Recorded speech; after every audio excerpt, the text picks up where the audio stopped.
Well, hello. I'm an alcoholic named Joe. When our guest tonight asked me if I was busy on May the 4th, I just assumed he wanted to watch Star Wars. So I think next time I'll ask some more questions before answering. One of the first memories I have from meeting Larry was online in a Zoom meeting, and I was very new at the time, kind of finding my way around, and I noticed in the back of his webcam during our Zoom meetings that he was doing his work. He was doing his day job, and that really jumped out at me because it just showed me the commitment that he has to recovery. It made me ask myself if I have my priorities in order, and I didn't. So that was something very impactful to me, just seeing how you do recovery. So it's been a privilege to get to know you and watch you do recovery. So I'm glad to call you my friend now. So without any further ado, our guest tonight, Larry B.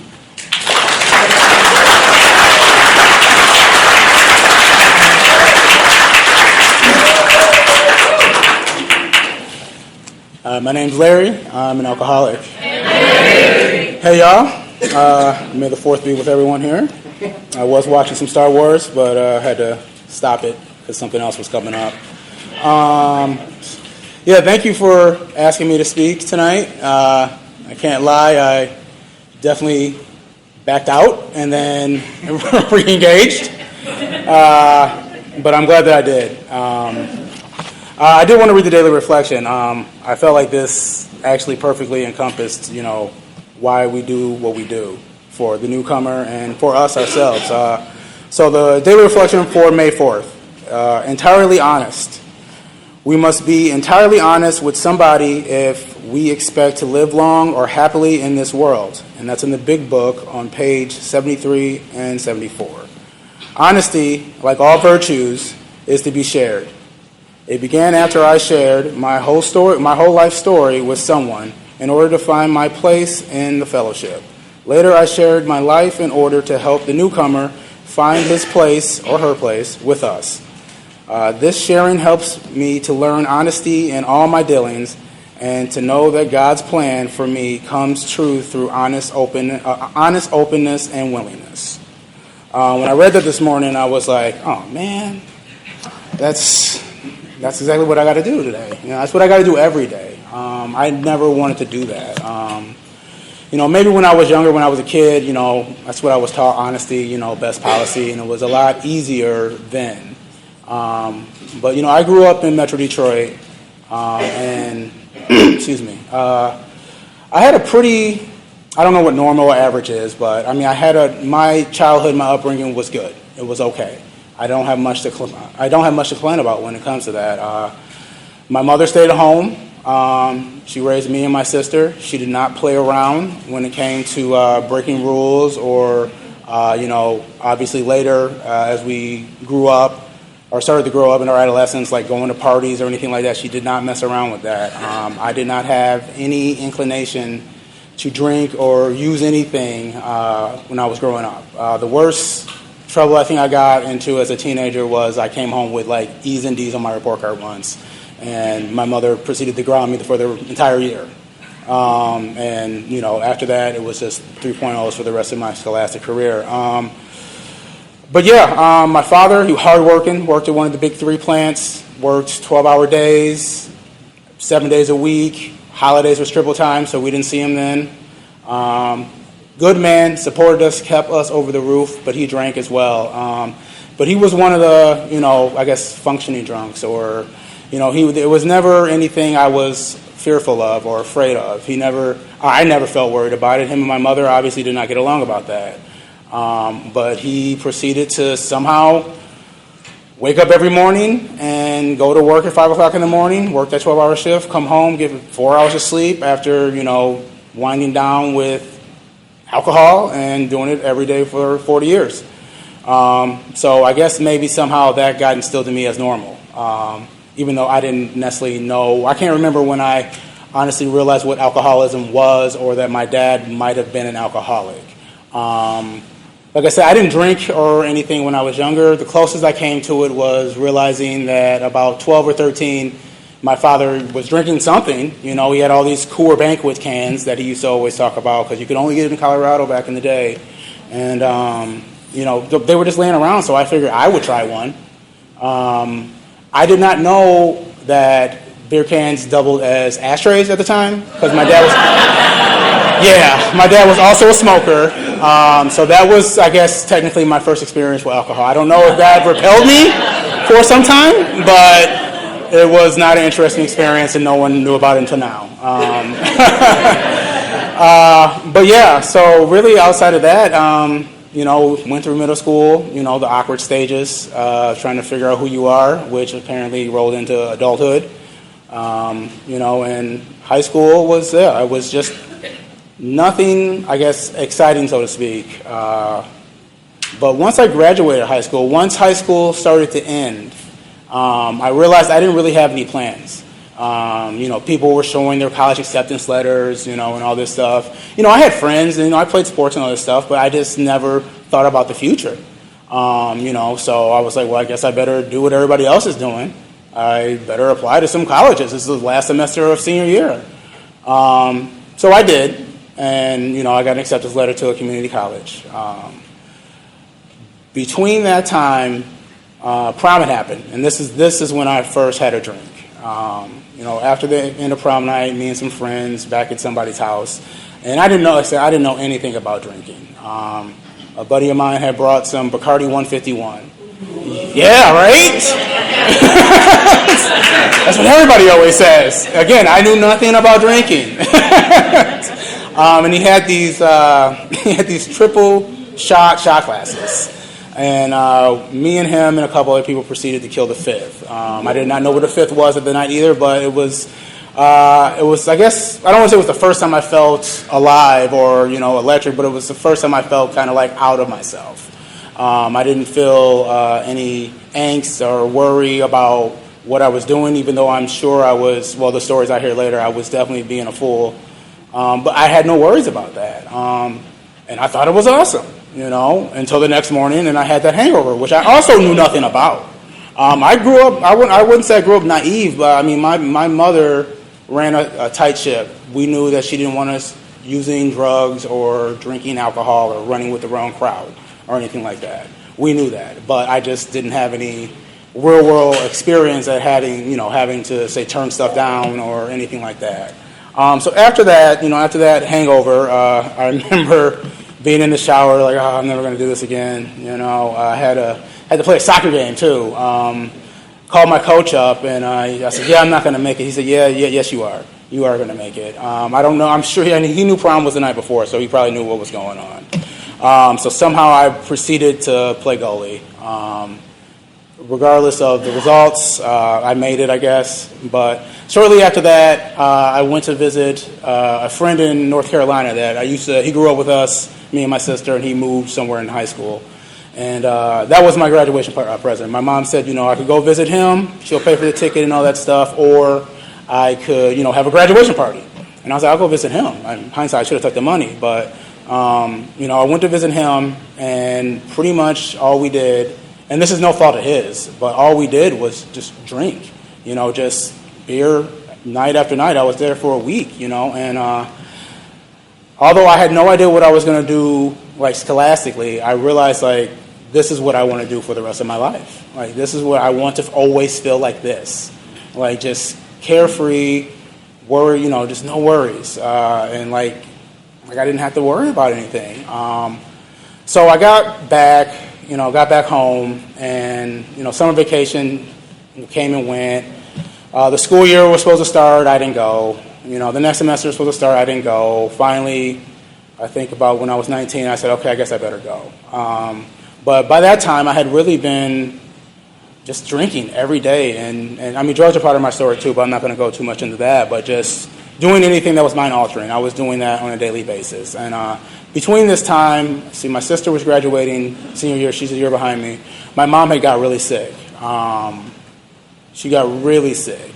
And I remember we had to start driving around. She was on oxygen. We had a 2-story house, so she was pretty much upstairs most of the time unless she had to come downstairs for like an appointment. And my sister, she did most of the work. She instantly became the matriarch of our family before my mom even passed. But I remember I was taking my mom to an appointment one time, and I feel horrible saying this, but anytime I had to do something that was not getting messed up, it was a burden. Even if it was taking care of my sick mother, I was just like, can't somebody else do this? But I was taken to an appointment, and she looked at me and she said, Larry, are you getting high? Are you getting drunk? And my mom, I think, is the only person I never would lie to. Because when I was younger, before she got sick, my mom, she had the strength of 1,000 people, man. Like I said, I did not play around with them. I could tell you some stories that had nothing to do with alcohol about how frightening and stern but respectful my mother was when it came to raising her children. But I said, I paused for a long pause because I was trying to figure out how I was going to lie but not lie. Like I didn't want to lie to her, but I didn't want to admit the truth. But so after a long pause, I said, yeah.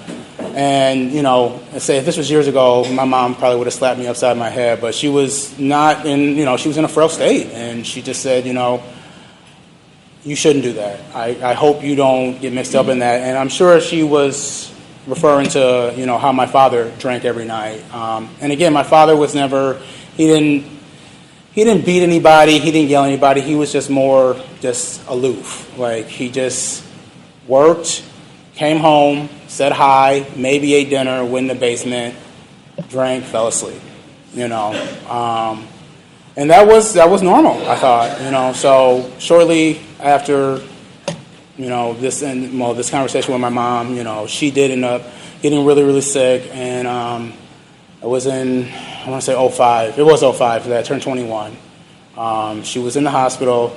I remember I went up there on Thanksgiving. My sister's a saint. She was there every day, waiting on my mom hand and foot, no matter what she needed. She called off work, but me, just where's the party? Where's the drinks? Give me updates, I guess.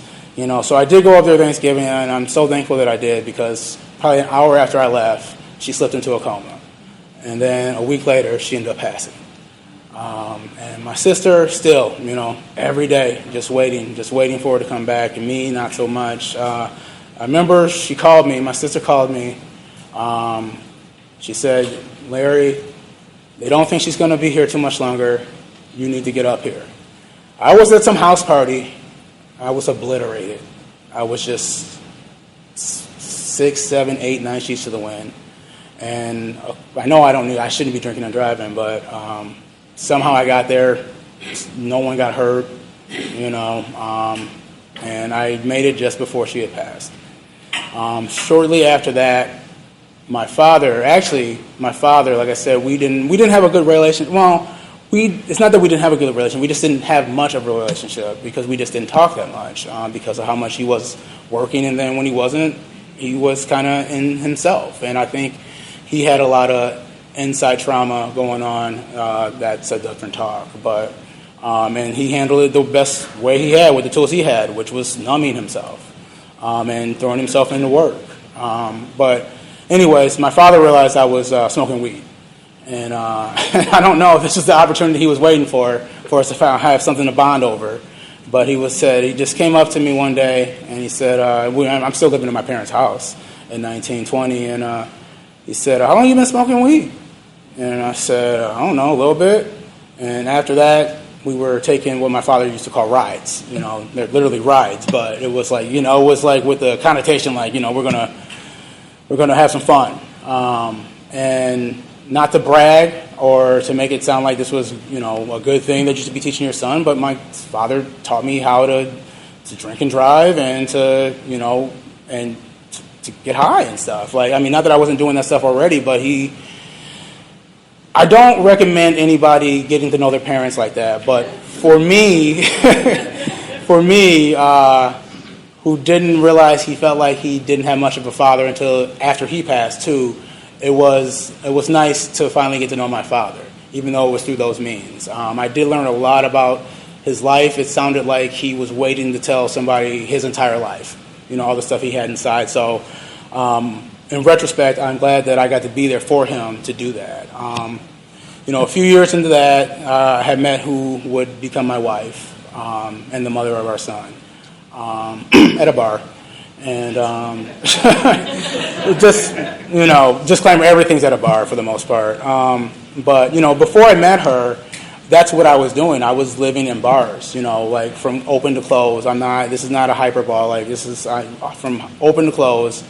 If there was a sports game on, that was my excuse, And I didn't really have to excuse it with anybody because I wasn't married yet. I didn't have any other relationship. I didn't have any kids. It was just my father, and that's what we did too. Our bonding time was getting drunk, and he was I became, I don't know, his right-hand man, he was my right-hand man. I don't know how it worked, but that's what we were, that's how we bonded. We had a bar that we fancied, and we were there every night, I said I was there from open to close. I wasn't even really into sports, to tell you the truth, but it was socially acceptable to be drunk all the time watching sports. So I latched onto that. It was easier and not that I knew at the time that I had some type of problem drinking. I just thought this was normal. This is what adults do. I'm 20, 21 now, and this is just what we do. This is what I've been waiting to do. I couldn't do it my entire life, and someone's been hiding this secret elixir that I don't know why they wouldn't let me have it.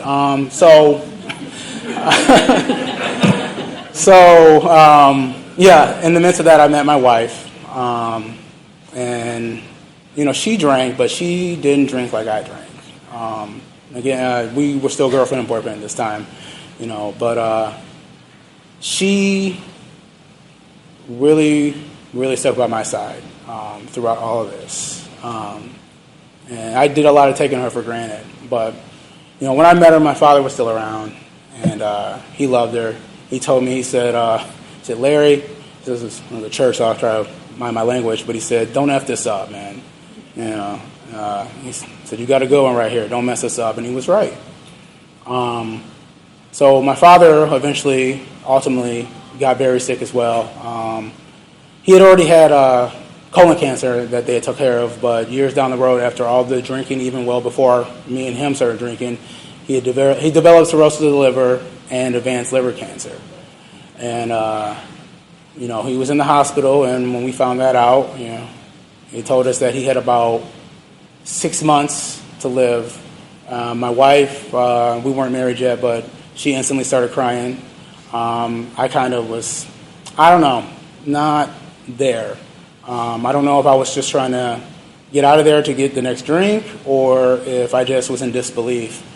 But they said 6 months, and he seemed to be somewhat okay with it, or maybe just accepting of it.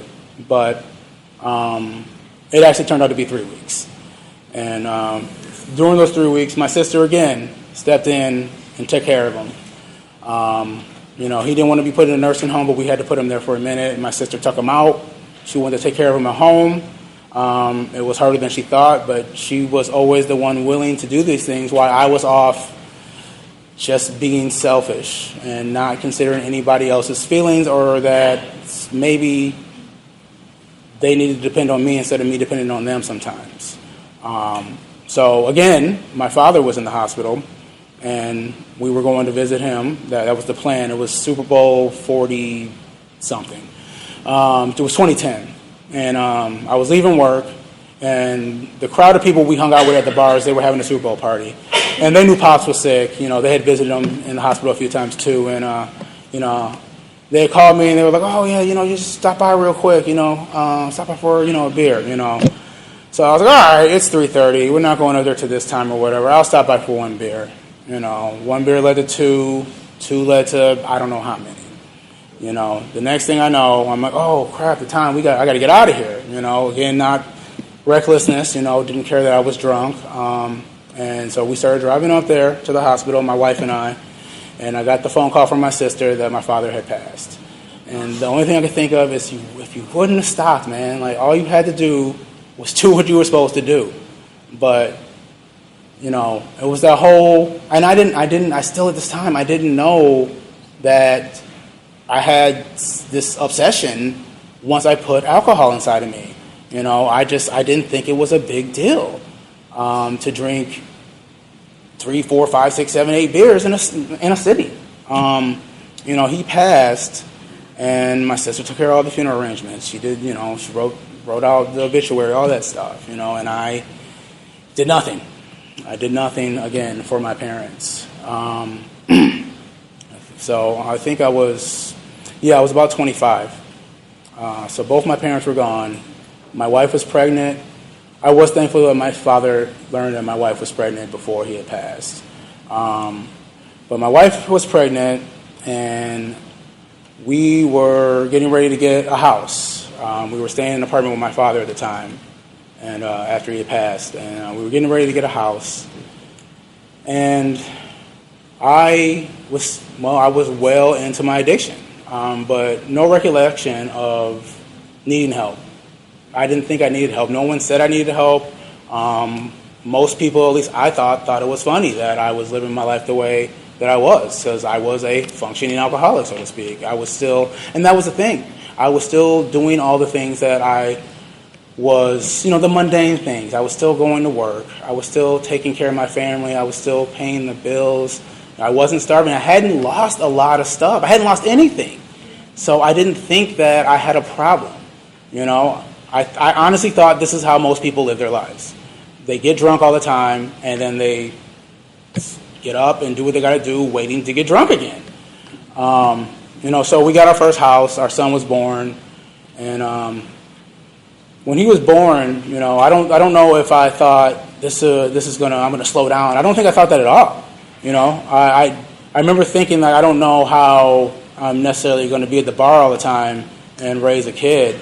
And I don't think she would be cool with that either. But I still did what I did, and if I couldn't go to the bar, I was just drinking out in our shed. Again, sports. Baseball's still a 3-hour event minimum, so I could just sit in the shed and just get bombs. But I started thinking, I don't know how I'm going to do this when he gets older. I don't know how I'm going to be drunk all the time when he's a teenager, which he is now. Or how am I going to tell him, don't do drugs, but I'm high all the time. I didn't know how I was going to do this. And I don't know, and I don't know if my father thought those type of things either. I didn't think to ask him when we were bonding. I was more excited about being able to bond with my father. So after he was born, a couple years into that, my wife realized that both her parents were here in the Lansing area, and we would have a lot more help up there. So maybe we should move up there. And first, I was very resistant to it. I was like, it was kind of like the whole, you got to take yourself, out of the playground, the same playmates to even have a chance to live a different type of life. Which I wasn't thinking. I was thinking the opposite. Like, why would you want to take me away from, where I'm safe and can get drunk all the time? Why would you? That's horrible. This is a horrible idea. Even though, we would have more help up there, which we did. No offense to my sister or anything. She was devastated when we wanted to move. So I honestly came back and said, yeah, you're right, that's a good idea. But I was worried because I knew that it was going to be hard for me to drink the way I wanted to drink with her parents so close. I don't know if they knew how much I drank. We were already 2 hours apart, so it's not like they just popped in before we moved. So I don't know if they knew how much I drank. And I didn't want them to know.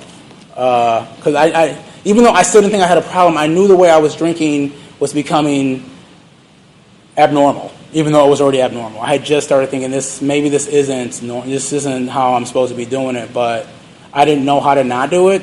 It was the only thing I had done, So once we got up here and got a house and everything, the drinking became, I guess, not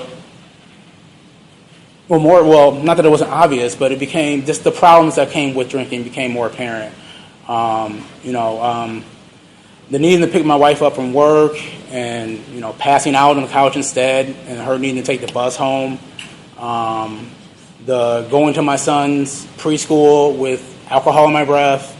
I was a high bottom drunk, and that helped me to allow myself to enable myself to think that this is okay. Because again, I hadn't lost anything. I really hadn't. Time, but I didn't realize that yet either.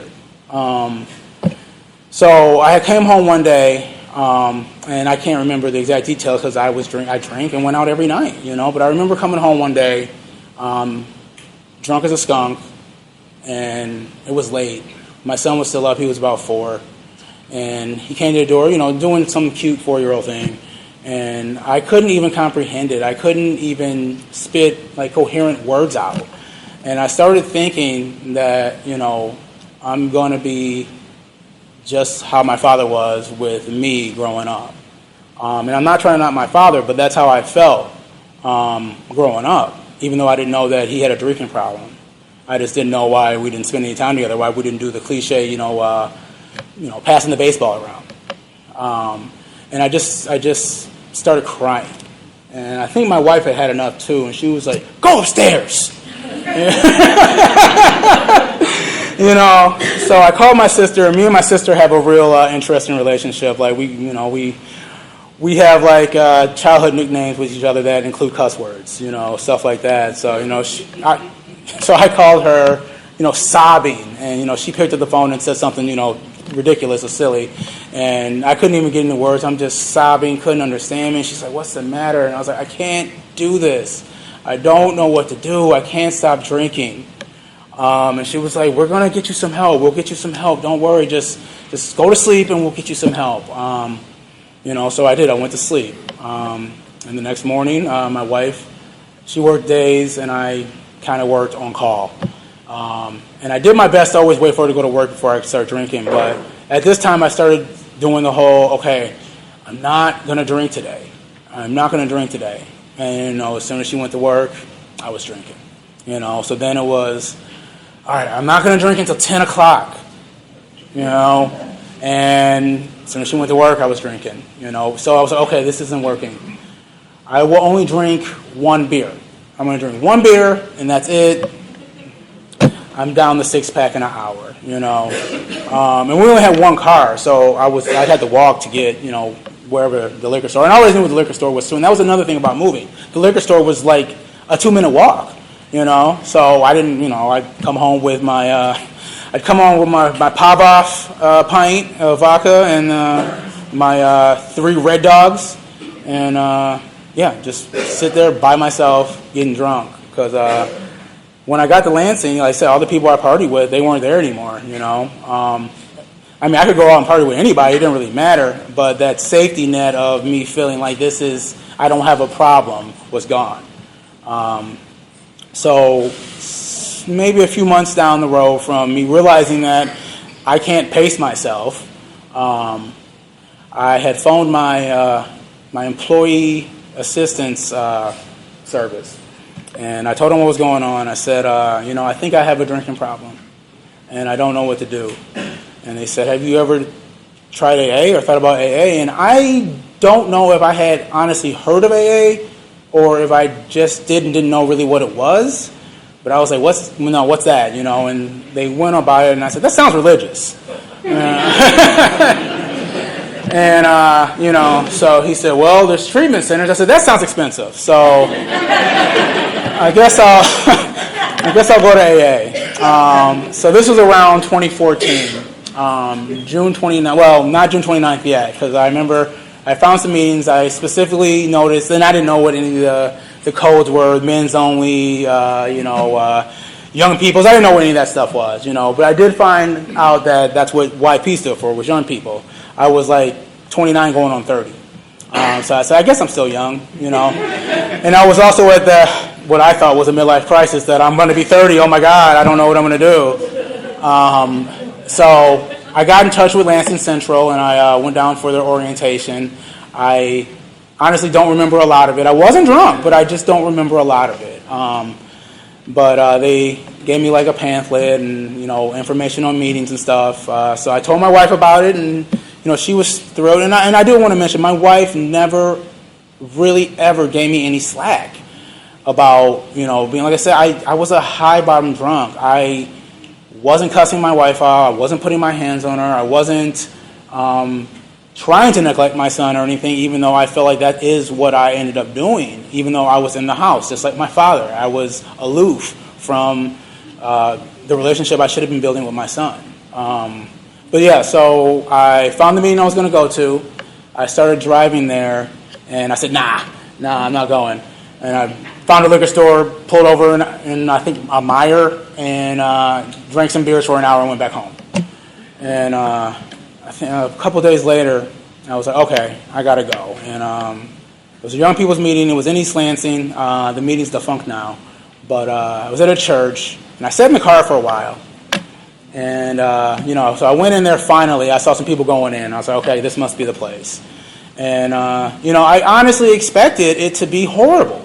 I expected it to be a bunch of people who didn't want to be there, that realized that they have messed up their lives worse than me, because I thought that I just was someone who liked to drink a lot. I wasn't an alcoholic. I had this cliche picture of an alcoholic being someone who lives under an overpass, that's holding a sign, just the worst thing I could think of. And I was the furthest thing from that.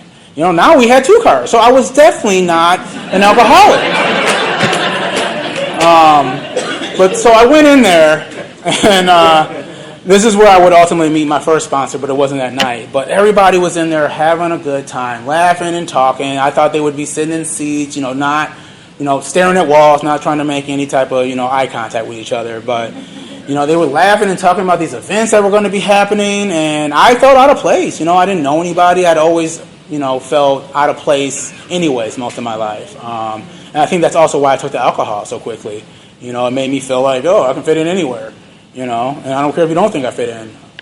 But yeah, so this meeting, it was a good meeting. I wish I could remember what they were talking about, the topic. I mean, they had a topic, but of course, most meetings, they find out I was a newcomer, and I became the most important person in the room, which I did not want to be, especially not drunk. If I was drunk, I would like to, I'd ham it up. But when I wasn't drunk, I just wanted to be under the radar, let's not even make small talk, But yeah, so it was nice to be acknowledged, I guess, but, I had nothing to say that night because I didn't know how this thing worked, I was reluctant to say I was an alcoholic, but they told me you don't have to share if you don't want to, so I didn't. But I did keep coming back. And about 3 months later, I found another young people's meeting that was a lot closer to where I lived at the time. And I could actually walk up there. I had started jogging. I wanted to make some health changes in my life because I was getting sober. So I started jogging up there. It was only a mile away. And I met my sponsor there. And he, people kept telling me, it's like, you should get a sponsor, you should get a sponsor. And again, I was new to all of this stuff. I'm like, okay, yeah, I guess I will. How do you do that? Just find somebody you think, has what you want, or just find someone that when they're sharing, you think that they're cool, I guess. So I was listening to a guy, and I thought he was cool. When he wasn't sharing, he was cussing up a storm, and, and I was like, okay, that sounds awesome, I guess, So I asked him, and he said, yeah. And he said, okay, what I want you to do, I want you to call me every day at this time, and, we'll get together, and we'll go through the book, the big book. And I'm like, what's this big book?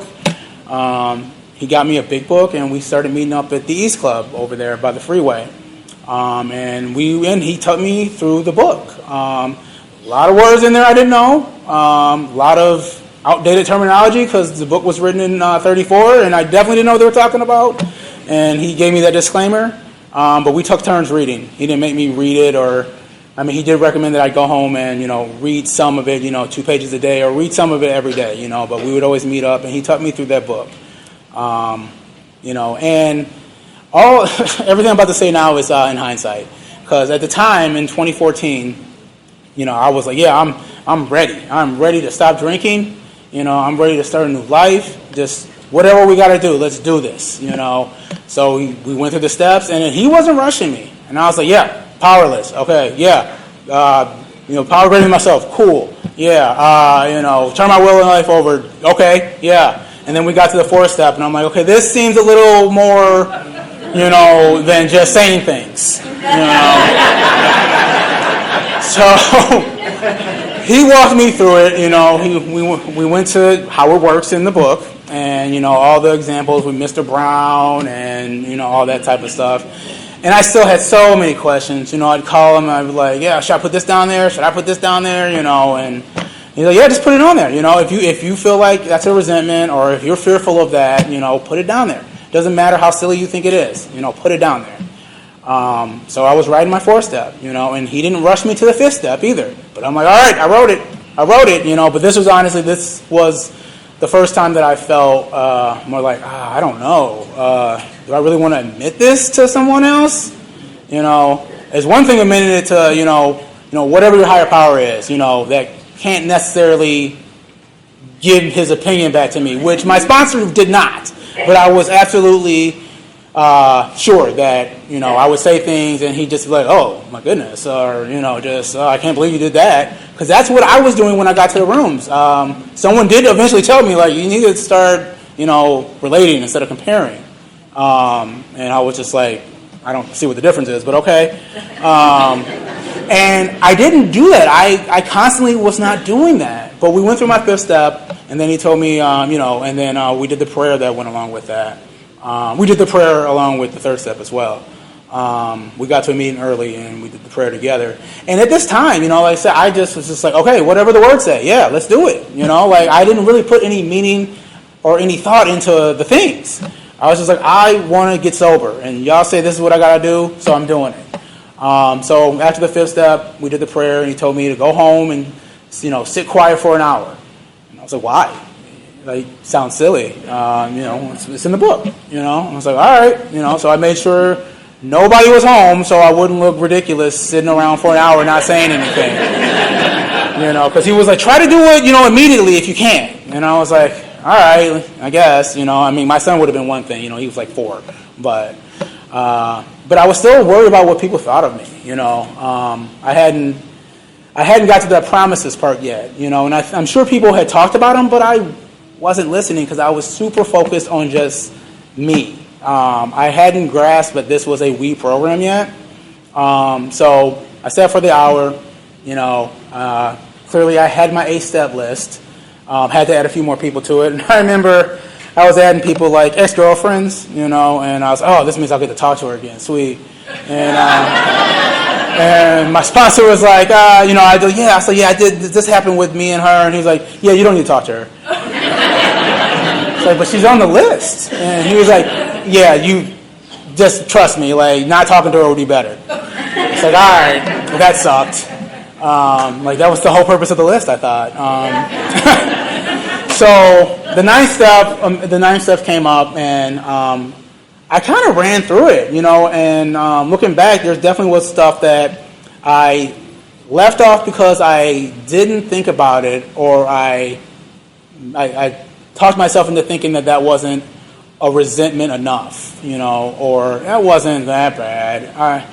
But it's not, the resentment part, it's not for me, so to speak, it's really for the person, I think. I mean, it is for me, but it's, because you make those amends, and there's no guarantee that person's going to be like, oh, come here, give me a hug, Larry, I forget all the crap you did to me. Like, that's not a guarantee. It doesn't say that in the book at all. It doesn't say that anywhere. My sponsor didn't say that either, but he did tell me that if I have an amends I need to make and it's really hard, I'll go with you. He did say that to me. That never needed to happen, but I remember, having to make those amends. I had a big one to make with my sister, for all the stuff that I just left in her hands that I should have been helping her with. A lot of friends were on there that I had that drank with me, partied with me too, but I definitely did them wrong as well. So I had got through my list, and like I said, I left some stuff off that on this list I have now was on there, and there was bigger stuff. And to be honest, really, like I had kind of like either forgot about it or just talked myself out of it. But yeah, so I got to the 9th step, and I felt like a champ, man. I felt like, all right, I did it. This is over. Like I did the whole program. It's cool. So we were at the 10th step, and I kind of just stopped listening. I kept going to meetings. I kept calling my sponsor, and I got my 1-year chip, and by that time, my head was just the size of like a Goodyear, air balloon, man. I thought I was just like king of AA, Didn't know anything about it still, but I thought I was just like, I should be the poster boy for AA, man. If you would have asked me something about the book, I couldn't have told you. If you would have asked me, who Bill W. or Dr. Bob, I couldn't have told you. I wouldn't have known the daily reflections, 24 hours, what Serenity, I wouldn't have had any answers to that. I probably would have asked you what Serenity was. But yeah, so for that next year, going into my second year, I really started getting complacent. And I didn't think I was. I was just like, I did everything. So now I can just go back to not doing stuff. And that's what I did. I went back to not doing stuff. I stopped showing up to meetings. I did one here and there. I stopped calling my sponsor. I stopped taking his calls. And yeah, right? And not that it was his responsibility, because it wasn't. He didn't come knocking on my door, hunting me down, like, hey, what's going on, But if I did run into him at a meeting, or I did talk to him, I've just been busy, man, I'm sorry, I'll give you a call tomorrow. Didn't, and I'd say about a month into almost to that second year, I got the idea that you could probably smoke some weed, and to each their own. But I know for me that all that stuff is an addiction, and if I do it, it's going to lead into the next one. And so I had pondered this for a couple weeks, and didn't call anybody about it. I had plenty of numbers, met plenty of people in the young people meetings, didn't talk to anybody about it. And I remember I called off of work because I was sick. I legitimately had the flu. And my wife went to work, and I don't even know how I had this weed. But I had some, and I said, you know what, I'm going to try some. And I did, and I was like, okay. And I pretty much started smoking weed every day again. And then that ultimately led me to drinking again. I remember, I think I was going to meetings after I started smoking weed again. And I got that 2-year chip, And I was just like, well, this is Alcoholics Anonymous. But I had started planning my relapse, and I didn't realize it. I mean, honestly, I made the choice that I was going to go drink. And June 29th, that was my original sobriety day in 2014. So June 29th, 2016, I started thinking back, my sister, she had planned this Dirty 30 birthday party for me before I told her I was getting sober 3 days before my birthday. And, I said, well, I didn't get to do that. So I was like, I could probably just go out for one night, and so I went out for one night. And then that night turned into another night, and next thing I knew, it was June, July, August. It got to about January 2017, and I was like, I'm back at it again. And it was weird this time because I don't know anybody who's ever been to the West Club. There's this Grapevine magazine in one of the rooms on the second floor. The cover says, head full of AA, belly full of beer. And that's what I was feeling like. It was like I had seen something that I couldn't unsee, but I really wanted to because I couldn't enjoy being drunk, but I couldn't stop being drunk again. Like the thrill was gone. Like whatever thrill I had got from drinking alcohol and using was gone. But I just couldn't stop doing it again. So I was like, I got to get myself around people who live this life that I was trying to live, because that's the only thing that was saving me the first time. But I didn't want to work the program. I just wanted to be sober. I did not want to work the program. So I found out the West Club had a softball team, and I was like, all right, I'm gonna join the softball team. They're sober. We'll play sober baseball games, and that's what I did. I played a bunch of sober baseball games, and it was fun. We had a good time. And then in October, the season ended, and I still wasn't trying to work a program. And my same sponsor, my first sponsor, he had tucked me back. And I had told him, I had called him up at the end of the night and said, I'm not ready to get sober. And after that, I proceeded to be drunk for 2 more years. And when this happened, I had hit where my rock bottom was. I had convinced my wife that it'd be good to take out an equity loan, so we didn't have to keep taking out credit cards, And I actually got sober sometime when I was planning on doing that, and she was super reluctant. She tells me how reluctant she was about it still today, and we didn't touch it, until one night. I was like, yeah, it's not that much. I just took a little bit out to, I'm going to put some in the stocks too, and we'll pay our cars off too. But then that triggered me just taking it out all the time until I had whittled down this $50,000 equity loan to about $1,000. And I had no idea how I was going to pay it. I was fearful that I was going to lose my house. And, she obviously knew because we have the same account. So after having to admit that to her, I didn't know what to do. The only thing I knew what to do was go back to AA, but it would have been like my 4th time going back to AA. I had so many relapses. I was like, this program just doesn't work for me. But the thing about it is that the program was working for me. I wasn't trying to work the program.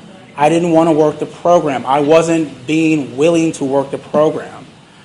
So I came back in there, and I'll try to wrap it up. I know we're short on time here. I came back in there, still doing the dry joint thing, telling everybody what they should do. You should get a sponsor. You got to work the steps. You got to do this in the morning. And I was not doing any of it.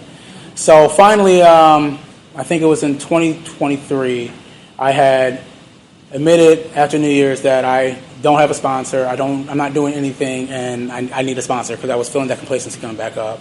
I had talked to somebody. He had pointed me in the direction, because I called my old sponsor. He wasn't picking up my calls. Can't blame him. But I have met who is my sponsor today now, and he has helped me get through all the quirks that I had about the higher power thing,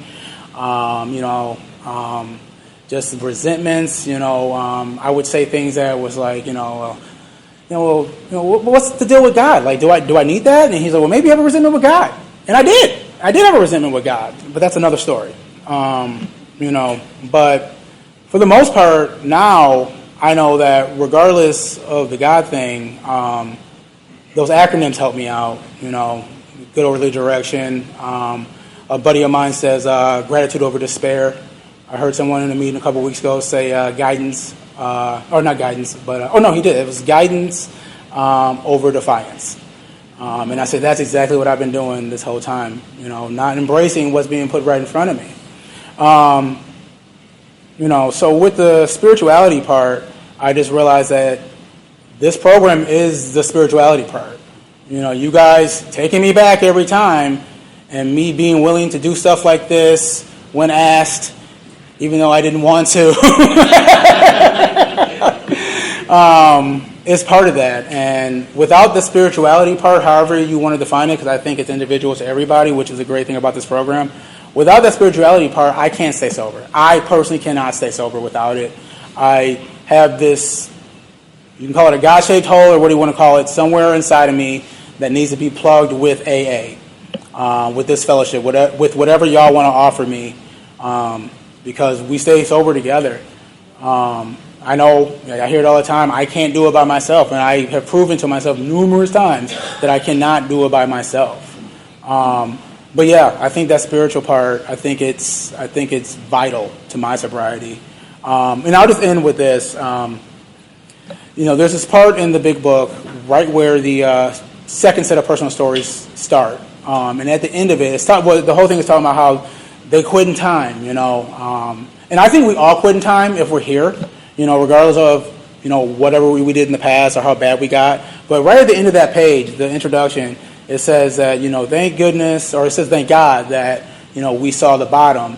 Actually, the bottom started coming up on us.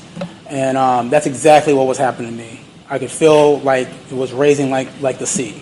And I didn't want to live like that anymore. I almost didn't want to live because I didn't know what to do. But AA definitely saved my life. And as long as I am willing to work it, it seems to work. But I had to get out of my own way. I had to stop, trying to take my will back, I guess. Because I've done that, and it seems to always end in disaster. But yeah, I appreciate you all letting me share. The time really went by faster than I thought it would. Thank you.